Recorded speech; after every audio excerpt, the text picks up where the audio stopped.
La Bible Louis II, introduction à la seconde et la troisième épître de Jean. Ces deux courtes lettres présentent des ressemblances si grandes qu'elles doivent avoir été écrites par le même auteur et à la même époque. Cet auteur se nomme dans toutes les deux l'Ancien et désigne les destinataires par les mots « ceux que j'aime en vérité ». Il se réjouit de ce que ses enfants marchent dans la vérité. Il exprime à la fin des deux lettres, et en termes presque identiques, l'espérance d'aller voir bientôt ceux auxquels il écrit. La première lettre est adressée à une église que l'Ancien appelle la Dame élue. Les critiques sont généralement d'accord aujourd'hui pour entendre cette expression d'une communauté et non d'une mère de famille. Jean ne pourrait pas dire à une mère de famille que ses enfants sont aimés de tous ceux qui connaissent la vérité. Il ne pourrait lui adresser l'exhortation contenue en 2 Jean 5 et qui est fondée sur la constatation que quelques-uns de ses enfants marchent dans la vérité. Dès 2 Jean 6, les destinataires sont apostrophés au pluriel et mis en garde contre ceux qui ne confessent pas Jésus-Christ venu en chair. Dans sa teneur générale, cet avertissement s'applique mieux à une église qu'à une famille. Enfin, l'auteur termine en saluant la dame élue de la part des enfants de sa sœur, l'élu. S'il s'agissait de personnes concrètes, on pourrait se demander pourquoi les salutations ne sont pas exprimées au nom de la sœur elle-même. La seconde lettre est écrite à un chrétien du nom de Gaius. L'Ancien lui exprime le vœu que toutes ses affaires prospèrent autant que son âme. Il a eu beaucoup de joie du bon témoignage que des frères venus d'auprès de Gaius lui ont rendu en racontant devant l'Église l'accueil plein d'amour qu'il fait aux évangélistes itinérants.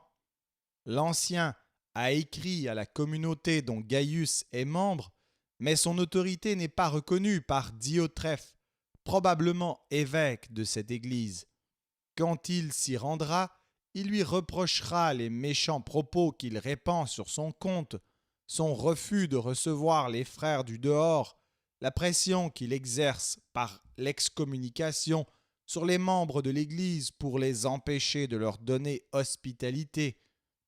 Démétrius, par contre, un autre membre de la même Église, reçoit un bon témoignage, formulé en termes pressants. On s'est demandé si la lettre écrite à l'église de Gaius et mentionnée en 3 Jean 9 était l'épître à la dame élue de 2 Jean. C'est l'opinion de certains commentateurs, auxquels d'autres objectent leur identification, que la situation de l'église n'est pas la même dans les deux lettres. 2 Jean met en garde contre une grave hérésie et contre des missionnaires qui la propagent. Il n'en est pas question dans 3 Jean, où l'Ancien recommande sans restriction d'accueillir les évangélistes itinérants et où Diotrephe s'oppose à lui, non par des enseignements divergents, mais parce qu'il méconnaît son autorité et repousse son ingérence dans le gouvernement de l'Église. Le style, le choix des mots, la construction des phrases, les pensées exprimées, tout révèle l'auteur de 1 Jean et du 4e évangile. La tradition confirme cette supposition. Clément d'Alexandrie déjà cite 1 Jean comme la plus grande lettre de Jean. L'ouvrage d'Irénée contient des passages de 2 Jean. Le canon de Muratori mentionne les lettres de Jean. 3 Jean n'est expressément nommé que par Origène, qui fait allusion aux doutes dont les 2 épîtres sont l'objet. Eusèbe les range parmi les écrits contestés. Jérôme explique l'origine de ces doutes. L'auteur ne s'est pas donné le titre d'apôtre, mais celui d'ancien, en grec presbytre. C'est pourquoi plusieurs voyaient en lui le presbytre Jean, dont parle Papias. Un petit nombre de critiques modernes ont suivi cette opinion de quelques anciens. Nous ne parlons pas de ceux qui attribuent l'ensemble de la littérature johannique au presbyte Jean. Au premier, on peut objecter que 2 et 3 Jean ressemblent trop par le style et les principaux caractères à 1 Jean pour qu'on puisse les attribuer à un autre auteur, et que le presbytre Jean dont parle Papias n'était sans doute qu'un presbytre entre plusieurs, qu'il n'avait donc pas le droit de s'arroger ce titre d'une manière exclusive et de se présenter comme le presbytre par excellence. N'est-il pas plus naturel de supposer que c'est l'apôtre qui se désigne ainsi par humilité, voire 1 Pierre 5,1, ou qui avait reçu ce surnom dans lequel s'exprimait le respect que son grand âge inspirait aux églises? Tout dans ces deux courts billets montre la position exceptionnelle qu'occupait celui qui les écrit. La situation unique occupée par l'auteur de nos lettres nous paraît au contraire toute naturelle si elle émane de l'apôtre Jean. Ces lettres, qui ne renferment aucun enseignement important, auraient-elles d'ailleurs été conservées et finalement reçues dans le canon si une tradition très sûre ne les avait désignées comme l'œuvre d'un apôtre? Leur présence dans le recueil sacré vient ainsi confirmer l'opinion de ceux qui admettent le ministère de Jean, l'apôtre, en Asie mineure et le considèrent comme l'auteur des épîtres et de l'évangile que la tradition lui attribue.